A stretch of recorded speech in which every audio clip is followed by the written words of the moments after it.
So I have the rubric up here on the screen. Can you see it? Yes, I do. Okay, great. So I thought we could start by just answering any questions that you have right now and see where that goes.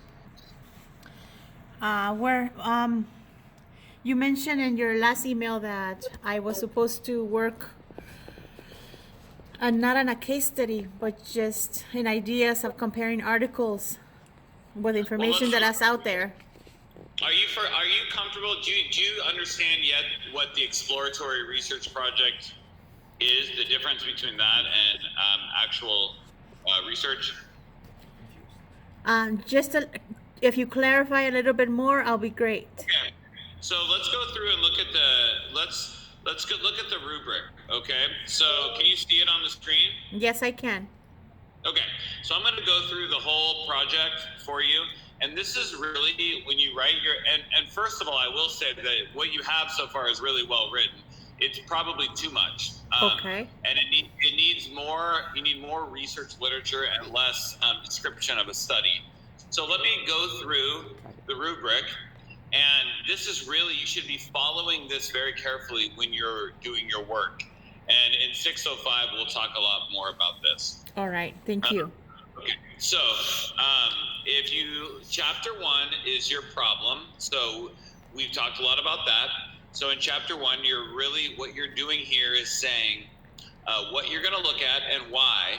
And so in the first part, 1.1, this is where you do a reflection on why this problem is important to you. So you're talking about why formal education to you needs to be reformed. All right. In 1.2, you're talking about what the literature says about formal education and evidence from the literature that it needs to be reformed. Okay. And in 1.3, let me see, how do I want to explain 1.3? Reflection contains brief description of your experience in education and current educational role. Yeah. So in 1.3, then you're going to get specific and say, okay, so now that we've identified this problem, here is, here's my deal. Here's where I teach. Here's what I do. And then in 1.4, you now are going to say, okay, so the purpose of this study, given where I teach and what the literature says, is to, do what I said I would do. And your purpose is fine. And you have your primary and secondary research questions. That's all fine. Okay. Your subjectivity statement is fine. All of that's great. The definition of your terms needs to be restructured to match APA. And please just go look at one of those sample papers I gave in order to do that. Okay? Yes. Okay, so your chapter 1 is good, except for your definition of key terms, and you just need to continue to find more literature. Yes. Okay. You have not done your chapter 2 yet. All you'll be turning into me is your annotated bibliography, and that organized into headings based on how you want to structure your paper. So that's fine. Your chapter 3 is what I want to focus on with you right now tonight. Okay, so the annotated bibliography will be the last 2 assignments that we turn in 8 and 8. That is correct? The annotated bibliography you already did. You turned in already. Yeah. You did that a while ago. I forget which week that was. Let me go through and look. You want? Correct? Yes, I didn't. It was partially complete, and that's the points that I want to redo and have those 16 annotated bibliographies within the project. Okay, so that gives me an opportunity just to clarify in your case, because I think there was some real confusion as to what your project was and what you were doing. I'm being a little bit bending the rules a little bit more, but moving forward, there's only one circumstance where we can accept late work, and then that has a 20% deduction. That's a Concordia policy. So in your case, we've done that quite a bit, but I also understand that has more to do, I think, with you having to get your hands around exactly what we're doing in the study and what your problem is.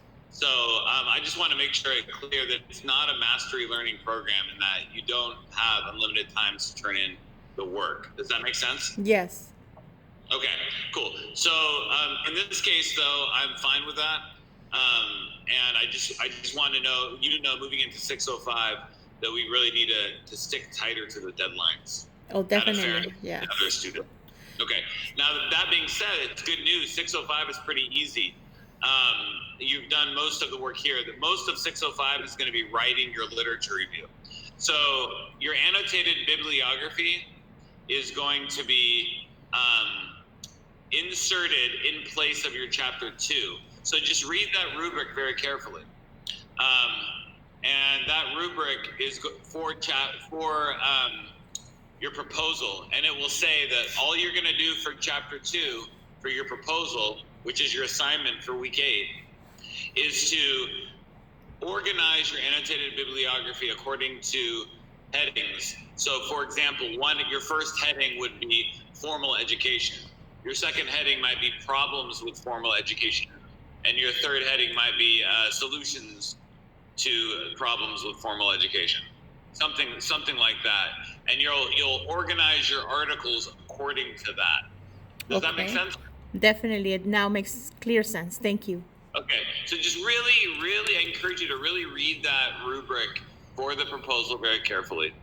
And you will also, for your bibliography, your references section, you will include them in alphabetical order there as well. Okay, so you're going to do two things with your references. You're going to be putting them in a organized structure in your chapter 2, along with the summaries for each per the assignment. And then you'll be adding just the references alone at the end as well. And that's all made clear in the rubric for that. Okay? Okay. Just read that rubric carefully. Ask him if the references he turned in is good enough. Ask him. I proofreaded the paper the other day and then looked at the references and put them in alphabetical order. Is that enough, or should I put in more as I look for more references, as you say I need? Well, are you talking about the annotated bibliography, or are you talking about your references section? References section. Yeah, so in the annotated bibliography, you take each reference and you write a summary of that article, correct? Yes. And that is what goes in your chapter 2 portion. Okay. Organized by headings. Then you take just the references alone and you organize them alphabetically and you put that in your bibliography. And that's fine. That's perfectly fine. Oh, perfect. Now thank you so much. Okay. And you know what I think I want to do? I want to pull up the proposal. I'm going to pull up the proposal rubric just so that we can look at it together here. All right. Just to make it really clear what you're doing. I'm going to share a different screen here. One sec. Share. I'm going to stop sharing this. I'm going to share a different one back here and then share files. Share screen. Share Chrome tab. Okay. Can you now see the assignment number 5 rubric? Yes, I do. Okay, so you'll take the template that we gave for you in the Capstone resources, and you will include your title page, your chapter 1, your chapter 2, which is just sub-level headings to your annotated bibliography. Okay, and this can be changed in 605. Okay. You're gonna turn in your chapter 3, and then you'll have a reference section, which will be all the references from your annotated bibliography. All right. Yes. Got it? And then this shows you here what's going on there. Summary of each one, and then the references, all the. Yeah, just pull that out. We already have it. All we gotta do is add a summary to each of your references, and you'll be fine. Okay, that makes it clear, Dr. Ramsey. Okay. Great. And I also just don't worry, in your chapter 2, They do not have to be alphabetized. They're organized according to headings from the large problem in formal education down to the potential solutions, so that your literature review helps the reader better understand your problem. Excellent. So it's Okay. the organization will be formal education, problem, and solution. Yeah, the way I think about it is, if I just look at my title, you know, what you're doing is you're exploring problems with formal education and suggesting solutions. Correct. So when you write your literature review, you want to give people a background on formal education. You also want to give a background of people on the problems with formal education, and you also want to educate people as to the solutions. These are all coming from the literature. Yes. Okay, that's great. Yes, that sounds awesome to me. So what I want to do is I'm going to go back now to the tab where I had the rubric here, and look at chapter 3, so that it's really clear what you're doing. Okay. And chapter 3 again doesn't need to be that long. So can you see it on the screen? Now I can. Yes. Okay, so 3.1, you did this perfectly, okay? Don't do anything more with your 3.1. 3.2, and you really, when you write your chapter 3, just follow these headings. Okay. Even to just really like formulaically follow these headings, and then you can structure it afterwards.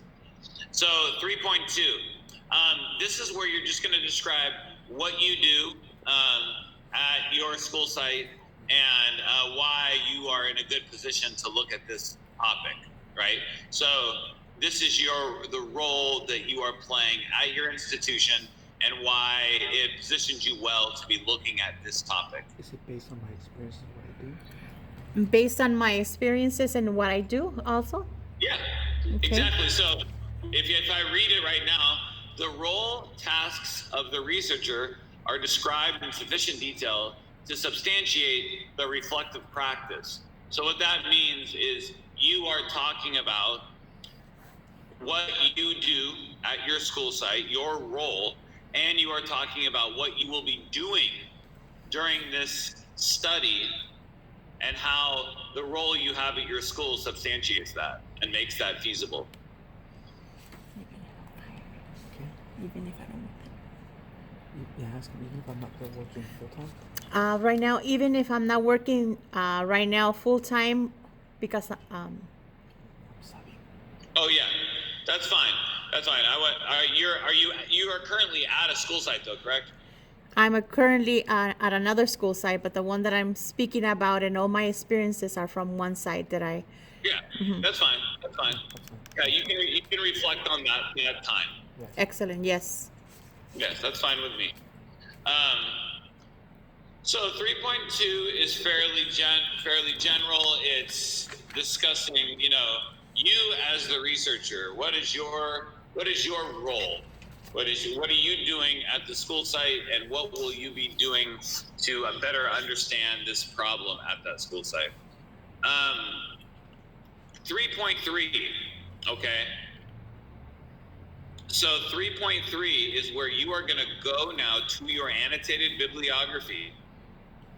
Okay, and now you will say, according to the literature, here are the problems with formal education.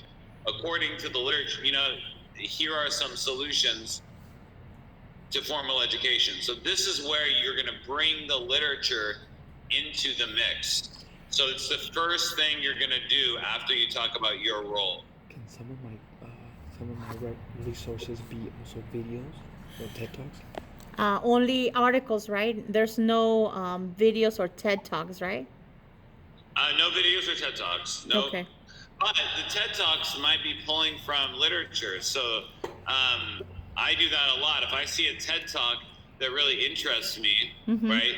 So if I see Sir Ken Robinson's TED Talk where he's talking about formal education, I'm going to then go and research some of the things that he's talking about to see if they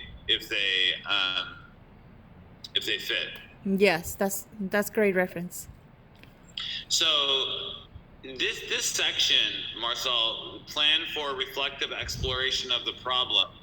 This is your plan for answering your research questions. That's what this section is all about. How are you going to answer your research questions? Okay. And this is the part that I want to be very clear. You are not conducting a study to answer your research questions. You are not doing a study. What you are going to do is you are going to critically reflect on the research literature as a way to find answers to the problem. And that's what they mean here in 3.3.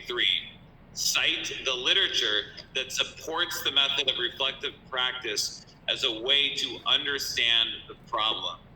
Okay? Yes. So this is where you are not going to answer the problem in chapter 3. That's what's going to happen in chapter 4.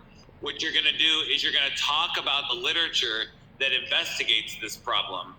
And later on, you're going to answer your research questions. So in this section, you will say, article blah, blah, by this person talks about formal education this way. And this one talks about problems in formal education this way. And these articles help me understand potential solutions to the problem.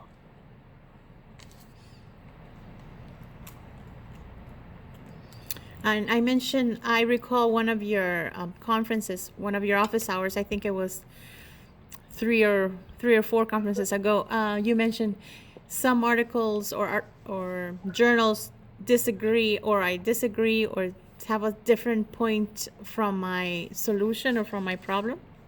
Mm-hmm. You mentioned that. I don't know. How did you word that? I mentioned that if you came across them, are you saying that? Yes. What to do? Yeah. So, I mean, that's a reality. So I think that your answer to your research, I mean, I think that what you're trying to do is you're trying to use the literature to prove that your problem is correct. But that's the thing that makes this difficult is you can feel that the problem is a problem for sure. But if you can't find research literature that's saying it's a problem, then you can't say it's a problem. You know? So if you come across research literature that says it's not a problem, well, maybe that's actually going to be really helpful for you, because maybe that's going to help narrow your search down some more to where that problem actually really lies. Okay. All right. So your job right now is to find the literature that says that it is a problem, not to say that it isn't. And that the thing about this is the word formal education is a very broad term. And I think that what you're going to find when we get to 605 and we really start trying to answer these research questions is, what do you I mean, can we get more specific than just the term formal education? You know, maybe what we want to say is lecture-based instruction at the high school level, or direct instruction at the high school level, or maybe we want to say something like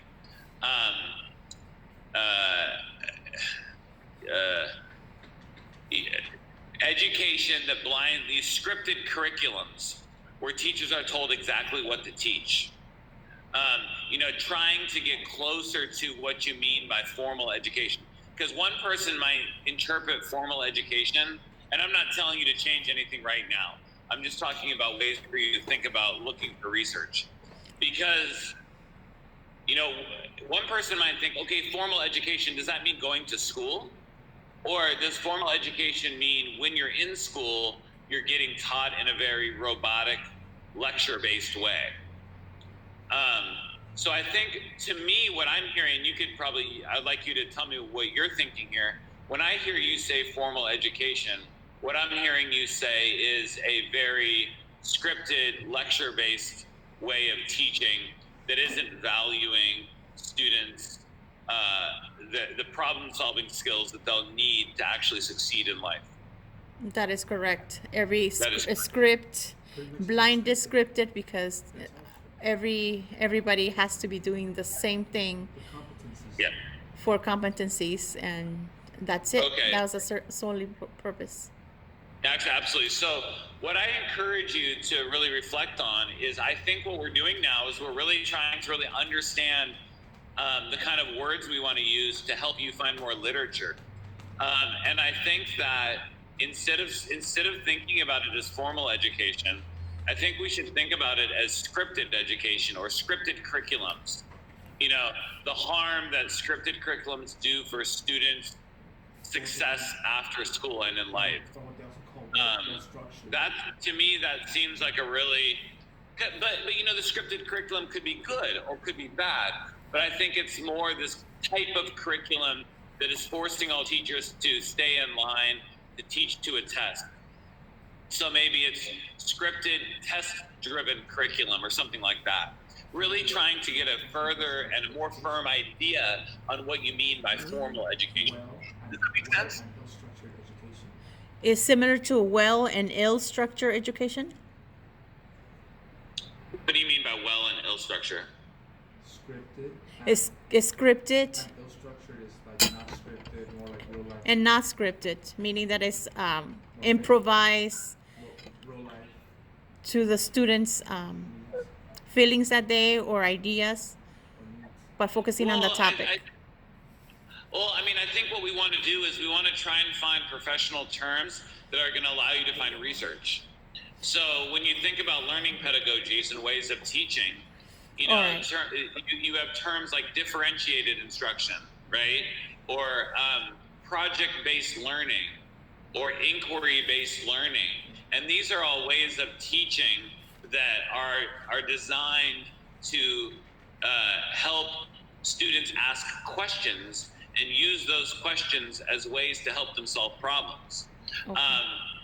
And then there's types of curriculum that are designed to get students to pass a test, specifically a standardized test, a common core test, whatever the end result may be.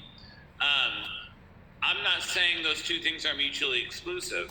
Sometimes teachers do a very good job. I consider myself a teacher that does a very good job using project-based and inquiry-based learning to get my students to take tests that are mandated by the state. But there are also systems in place that force teachers to follow a scripted curriculum. So when you were at your previous school site, what about the curriculum did you not like? What made it seem formal to you?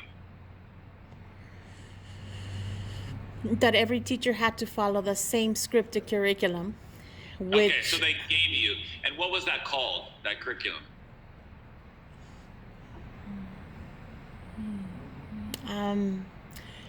since I was teaching mathematics, reading and writing, everything had to be a certain way and not project based, which I had many experiences in professional development and ways of flipped classroom technology ideas, and they were not supportive of those.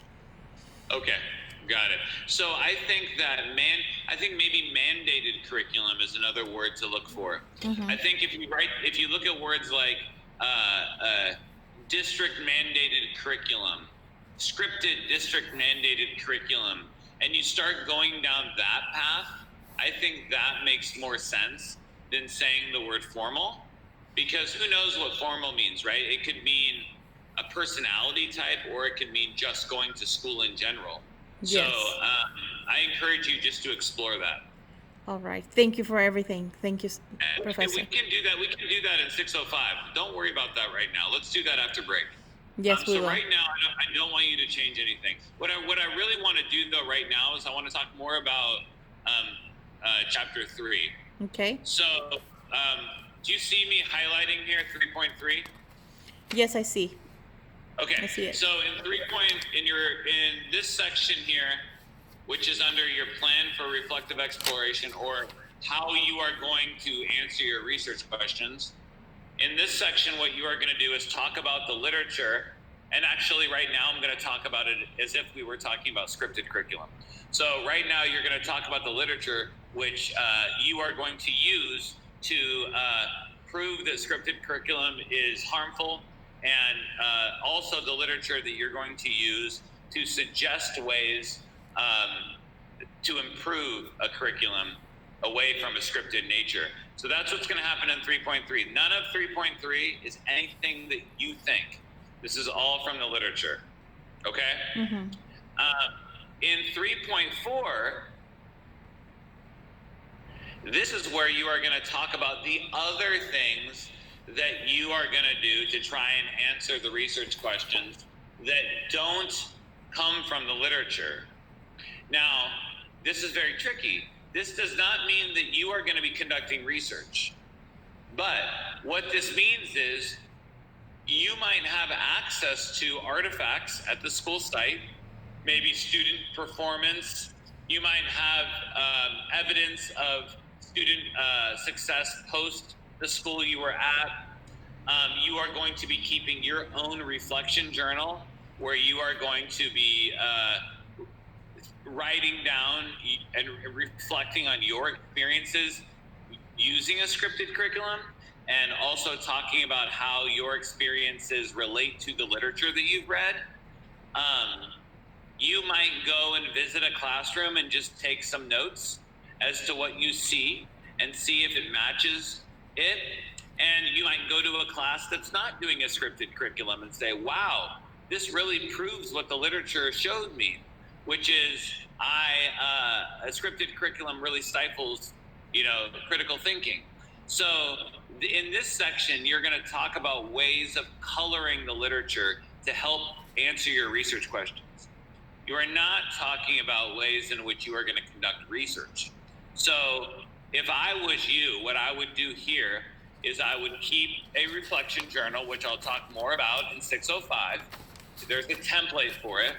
In the reflection journal, you're going to be reflecting weekly on that experience you had in teaching a scripted curriculum, and you're going to be reflecting on how the literature you're reading validates or does not validate your reflections.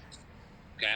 Yes. And then what I think you should also do is you should go visit a classroom and just watch one that's teaching a scripted curriculum, and then go watch one that isn't. Maybe go to a project-based school in Napa or near where you are, somewhere, and watch what's happening in that curriculum and reflect on it and write about that in your reflection journal. And these are things that are just simply going to help you triangulate or help you answer your research questions. And you're going to talk about those things right here. You're going to describe what you plan on doing. Does that make sense? Yes. And do I cite the places or the sites that I'll go observe? No, what I think you should do here is I think you should just say, what I will be doing is I will be keeping a reflection journal where, and you can even go, I think in a past email I provided a link to that so you could see what it looks like. But you could say I'll be keeping a reflection journal where I will be reflecting and where I'll be writing about my past experiences in a scripted curriculum. In this reflection journal, I will also discuss how the literature I'm reading on scripted curriculum relates to my own personal reflections, so that you can add some subjectivity to this. And then you can then have another paragraph that say, to further answer my research questions, I plan on observing a school that is implementing a scripted curriculum and taking observation notes. And I plan on visiting a school that is not teaching a scripted curriculum and taking some observation notes. I plan on using the literature, my reflection journal, and these observations to help me better understand the problem and answer my research questions. Similarly, like if I was going to go buy a car, I would do research on the cars that are good and bad. That's the literature. And then I might go and I might just watch people driving these different cars and form my own ideas about which car I want. That could be a nice analogy. Yes, that's a great comparison. Okay, and then in 3.5, this is simply where you are going to be talking about the reflection journal in more detail, and you don't have that information yet. So the reflection journal is described within the section as a primary piece of data. So in this section, you can kind of leave that, I don't know what you should do here.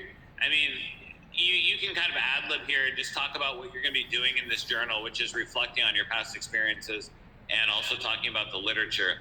I'm going to pull up a example of what the reflection journal looks like on the screen. Okay. So that you have it. I'm also going to email you that link so that you can talk about it. Do you remember me emailing you that too back in the day? Yes, I think it was week 4 or 5. Yeah, do you have a copy of that? I don't recall, but I can look at it. I will see. Let me go right now to my old class I taught, 605 class from the past, and and I'm gonna see if I can pull that reflection journal up, and they might have.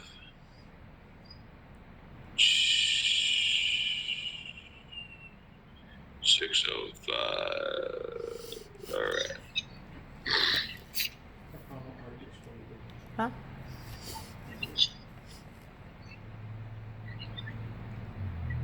Okay, so it's not the exact one. It's going to differ a little bit, but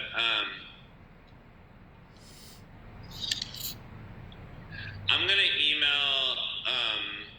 I'm going to email this right now, actually, to everybody in the class. When I send emails out, do you receive those, correct? Yes, I do.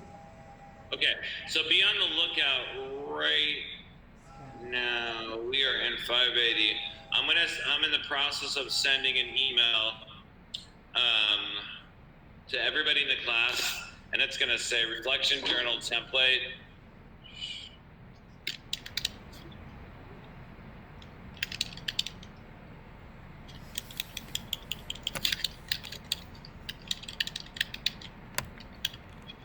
Okay, hi all. Click here for a template of the reflection journal we will use in 605 as a data.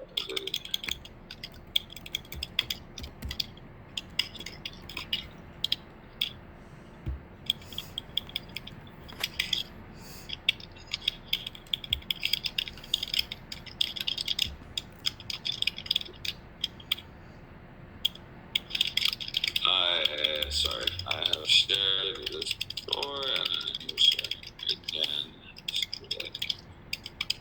to better understand the structure as you are putting your proposals together.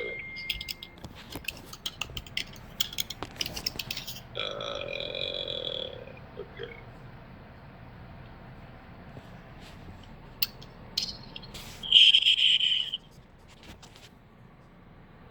All right, so I'm sending that right now. Okay, I just sent that, and then what I'm also going to do is I'm going to pull it up on the screen right here with you so that we can look at it, and you can... Okay, so each week...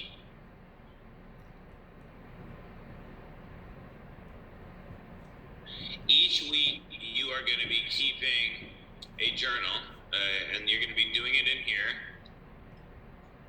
And if you look at the very top that I have highlighted, can you see that? Yes. Okay, so that is kind of a template that describes what you're going to be doing in your reflection journal. So what this is prompting you to do is to actually answer your research questions, which is what worked in the past to improve the problem. So what have you seen that you think is a good way of teaching instead of the scripted curriculum? Okay. What does the research say about solutions? So, and what are some questions and resources that you still might have. So you're basically going to go in here and say, in week 1, you might reflect and say, yeah, this week I was really thinking about that lesson that I did in this class that really seemed to inspire the students to think critically, and you'll describe that.